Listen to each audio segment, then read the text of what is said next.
Ay siya, are.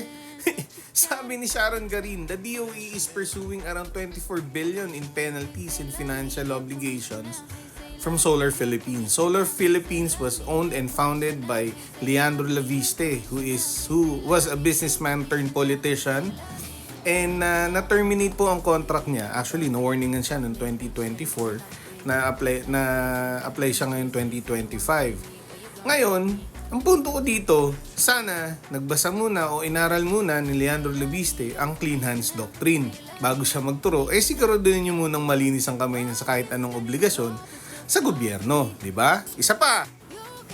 Credit kay Pinoy Rambler. Kung di kayo naka-follow sa kanya sa Blue App, follow niyo na rin. Di ba? Ito pa, yung original mo na budget na 1.37 billion ay di umano naging 3.5 billion sa BICAM.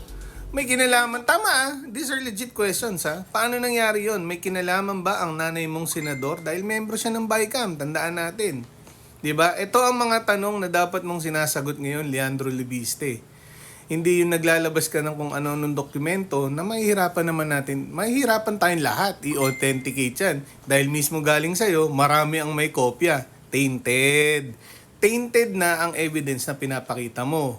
Diba? Kaya ang sabi ni Sec Beans, magkakaroon ng forensic analysis tuloy. So, matatagalan yan. Grabe kasi ito eh. Ganyan, actually, style ng DDS yan. Pag malapit na o palapit na sa kanila, minamadi nila ang investigation, ginugulo nila ang investigation para ma-divert. Diba? Duterte playbook. Leandro, utoy! Ay siya, ikay guys sumagout. Ano na?